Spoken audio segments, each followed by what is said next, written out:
clear communication, but choking a little bit one-to-one.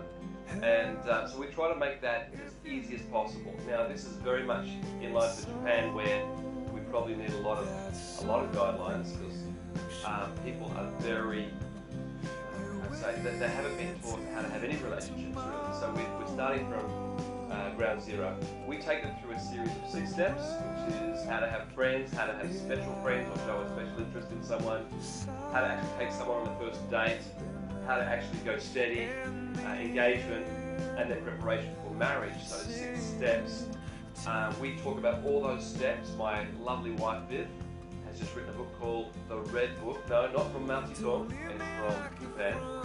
And it is cultural to Japan, but I think there are principles in there that help people take through the steps of healthy Christian relationships. And during that time, some people discover that maybe this is not the person they'd like to be married to, and they can back out with grace and with self-esteem over that relationship and find another person who is going to be maybe the person that God has for them, or certainly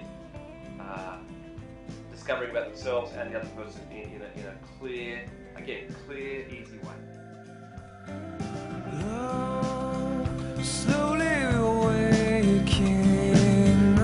Sometimes young people want to go from the beginning to the end very, very quickly. Hello, what's your name? Do you want to get married?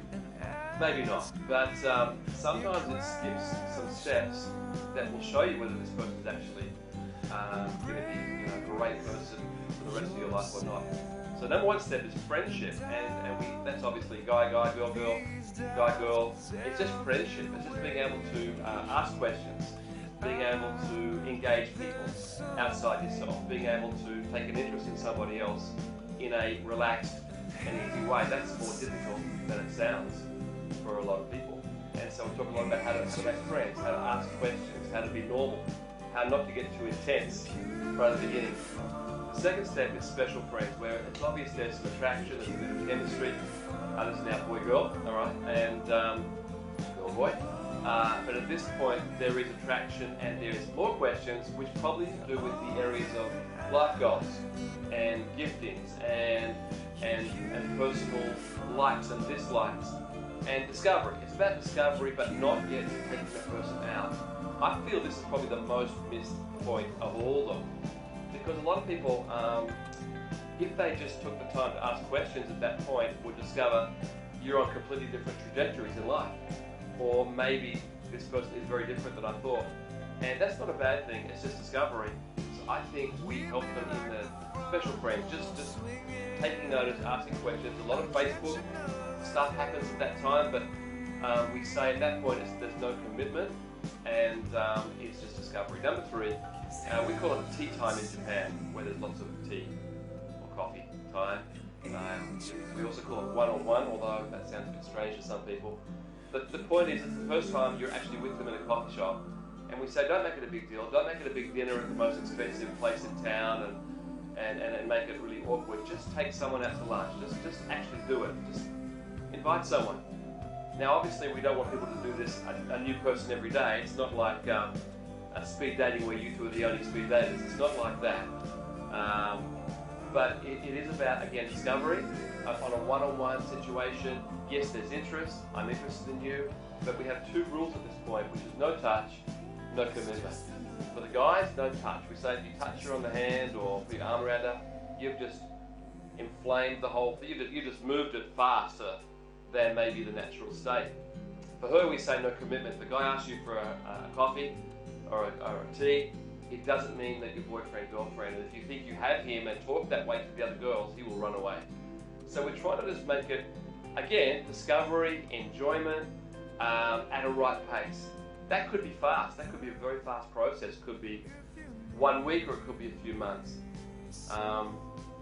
But it's not multiple people. It is actually investigating a person. Number 4, going steady, we call it. As soon as we say going steady, we say you've got to declare your boyfriend, girlfriend. No secrets. No saying to some people, oh, she's my girlfriend, but in public, not. It's a declaration that I care for this person. She cares for me. We have an agreement. At that point, there is commitment and there is touch. And so we say at that point, now that there is touch, you've got to have boundaries. So we talk about the Christian life, and you don't want to sleep with that person before you're married, and you need to have boundaries. The old saying, it's better to have a fence at the top of the cliff than an ambulance at the bottom of the cliff. So again, for Japan, maybe it's a bit tighter than some other places in the world, but we feel it actually really works really well to have strong reciprocal boundaries, biblical boundaries from that point. Moving towards the fifth step, which is engagement. Obviously, there is some further discussion on a number of commitment and life goals, but people do break up at that time, and if they do break up and there's been a good process and been boundaries, people are still friends. Maybe not friends for the rest of their life, but there is a good feeling in the youth group, in the people. There's not a breaking of relationship and a bad feeling, and it gives people a chance to get out as well, which is a pretty sad thing to say, but actually some Christians feel maybe trapped at that point. But if we have a good process, there is a way to end a relationship. And I said to someone last week, if you're man enough to start a relationship, then you need to be man enough to finish that relationship. That person was saying to me they felt it was over, and I said, you've just got to say it's over. And I know that relationship, when it finishes, they will still have some level of friendship or respect for each other, which is awesome. So the fifth step is engagement, and I say to the young people, as a guideline, not as a rule, I don't think you should be engaged for more than 5 months, because temptation is just too much. It gets hot, and we really want to cross the line in Christian values. And we say to people, get the full reward of marriage, get the full reward of wonderful sexual relationship in marriage by holding off now. And I know that with some Asian cultures, they say they're going to be engaged for 5 years, or we're going to get a house before we get engaged. And we would address that and say, well, let's talk about finances, and is there any other way around this? Because really, that's just pushing the envelope with temptation too much. Let's do this differently as Christians. So we talk about engagement, obviously help them through that process with family issues, with budget issues. We go through a budget with them where maybe they can cut down on some things. And living in Japan, there are some big item issues such as the wedding dress and the reception place that we can help cut down dramatically. I mean, thousands and thousands of dollars, so that they can bring in, if it's a money issue, they can bring in the marriage date. So we're very practical, is what I'm trying to say. And then marriage, we go through a marriage preparation, 6 weeks with the young couple, not with Viv and I, but with the young couple like them. We mix and match to make it similar age, stage, whatever, take them through. And then the last one is on sexuality and marriage, and it's pretty raw. It's pretty like, whoa, really? You're talking about this stuff, eh? And we do. We don't talk about it after the marriage unless they want counselling, but we do talk about it before the marriage. And we feel that the sexual relationship in marriage is one of the most important things, absolutely, for the continual abundance or overflow of a great marriage. Of course, there's ups and downs through marriage, but we do talk about that too, through the childbirth and through difficult times. But getting back to a healthy sexual relationship is a very important part in Japan, where there are so many sexless marriages, the most sexless marriages in the world. So we have to address it.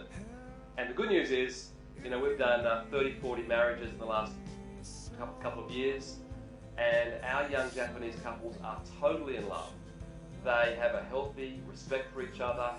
They are prioritizing each other over their workplace. They work hard, but there's respect. And in other words, the outcome of this process is exceptionally good.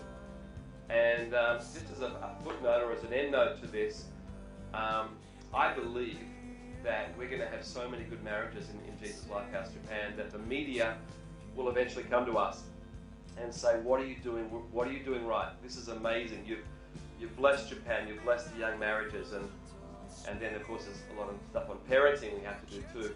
But I do believe this is a major good news